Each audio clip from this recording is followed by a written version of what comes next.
Warren, Hassan, and Kane on the Democratic side. Senator Scott, Cassidy, Burr, and Senator Isaacson has 3 minutes remaining. Senator Warren.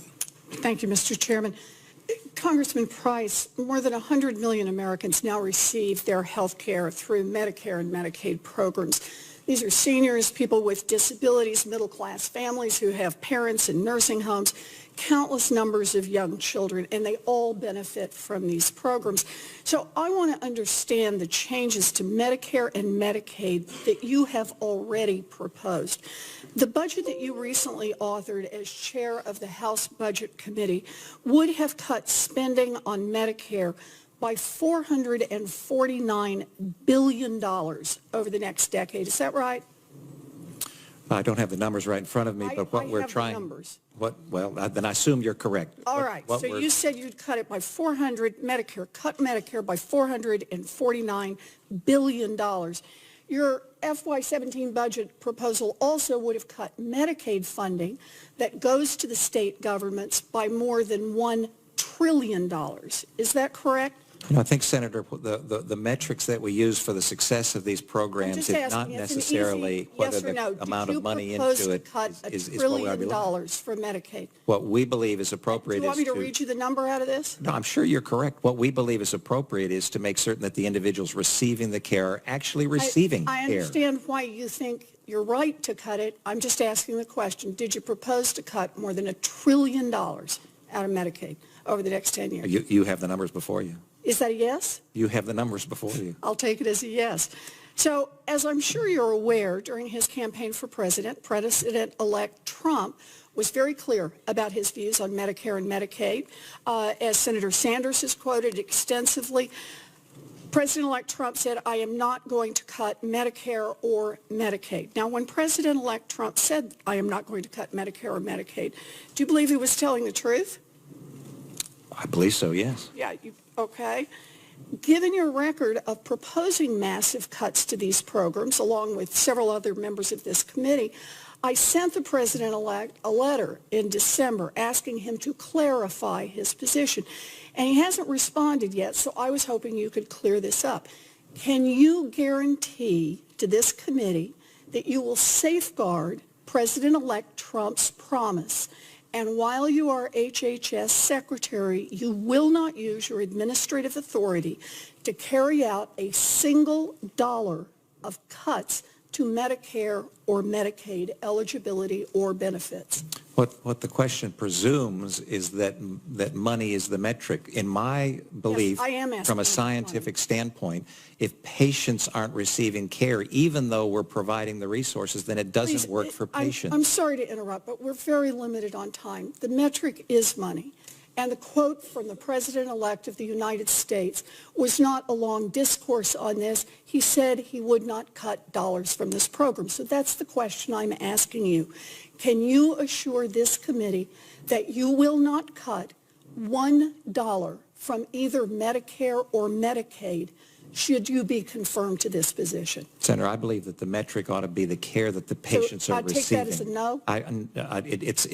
It's that's the wrong metric. Well, we ought to be putting forth the resources. I'm not asking you whether or not you think you have a better metric. I'm asking you a question about dollars. Yes or no? What we ought to do is put forward the resources in order to take care of the patients. Simple questions. And frankly, the millions of Americans who rely on Medicare and Medicaid today are not going to be very reassured by your notion that you have some metric other than the dollars that they need to provide these services.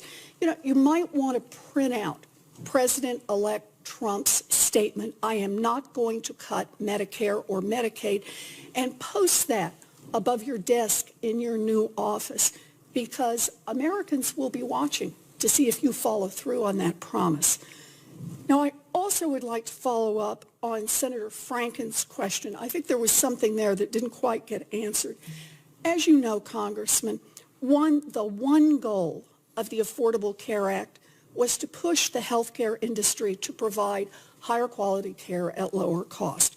And under the ACA, Medicare was recently allowed to change the way that it pays hospitals for hip and knee replacements to something called a bundle. And that means Medicare pays a set price for the care associated with hip and knee replacement, And then the hospitals, not Congress, will decide the most effective implants, reduce second surgeries, better fight infections, how to spend their money to deliver better service at higher cost. Now, I've supported this change because the research shows that it really means you get better care at lower prices. But I know the policy is controversial because it affects how hospitals are paid, which in turn affects how much money the manufacturers of these hip and knee replacements can make. And one of the companies is the company raised by Mr. Franken, Senator Franken, and that is Zimmer Biomet. They're one of the world's leading manufacturers of hip and knees, and they make more money if they can charge higher prices and sell more of their products. The company knows this, and so do the stock analysts. So on March 17th, 2016, you purchased stock in Zimmer Biomet. Exactly 6 days after you bought the stock, on March 23rd, 2016, you introduced a bill in the House called the HIP Act that would require HHS Secretary to suspend regulations affecting the payment for hip and knee replacements. Is that correct? I think the BPCI program to which I think you referred, I'm a strong supporter of because it keeps the decision-making. I'm not asking you about why you support it. I'm just asking, did you buy the stock, and then did you introduce a bill that would be helpful to the companies you just bought stock in? The stock was bought by a broker who was making those decisions. I wasn't making those decisions. Okay, so you said you weren't making those decisions. Let me just make sure that I understand. These are your stock trades, though. They are listed under your name, right? They're made on my behalf, yes. Okay. Was the stock purchased through an index fund? I don't believe so. Through a passively managed mutual fund? No, it's a Through an broker. actively managed mutual fund? It's a broker-directed Through a blind account. trust? So let's just be clear. This is not just a stockbroker, someone you pay to handle the paperwork. This is someone who buys stock at your direction. This is someone who buys and sells the stock you want them to buy and sell. Not true. So when you found out That's not true, Senator. Well, because you decide not to tell them, wink, wink, nod, nod, and we're all just supposed to believe that? It's what members of this committee, it's the manner in which members of this committee, well, I understand that, but it's important to appreciate that that's the case. Then I want to understand, when you found out that your broker had made this trade without your knowledge, did you reprimand her? What I did was comply. Well, you found out that she made it. What I did was comply. Did you fire her? Did you sell the stock? What I did was comply with the rules of the House in an ethical and legal and above-board manner and in a transparent way. All right, let's stipulate. Time has expired, Senator Warren. I believe Senator Murkowski went over by 2 minutes. Did I misread the clock here? By 2 minutes. I think that's what it was, and I've just burned another 15 seconds. Well, keep burning them, and you'll be up to 2 minutes. Okay. So your periodic transaction report notes that you were notified of this trade on April 4th, 2016. Did you take additional actions after that date to advance your plan to help the company that you now own stock in? I'm offended by the insinuation, Senator. Well, let me just read what you did. You may be offended, but here's what you did.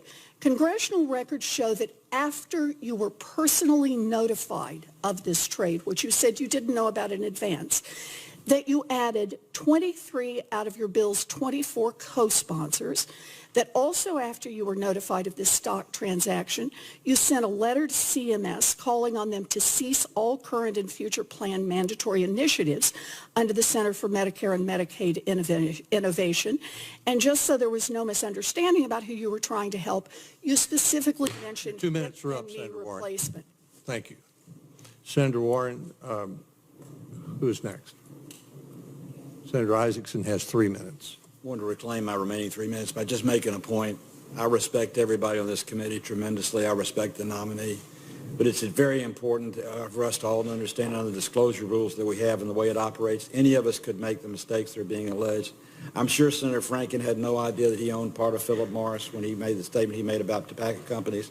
But he has a Wisdom Tree Equity Income Fund investment is disclosed in his disclosure, which owns Philip Morris. So it's entirely possible for any of us to have somebody make an investment on our behalf and us not know where that money is invested because of the very way it works. I don't say that to in any way embarrass Mr. Franken, but to make a point that any one of us who have mutual funds or investment managers or people who do that, it's entirely possible for us not to know.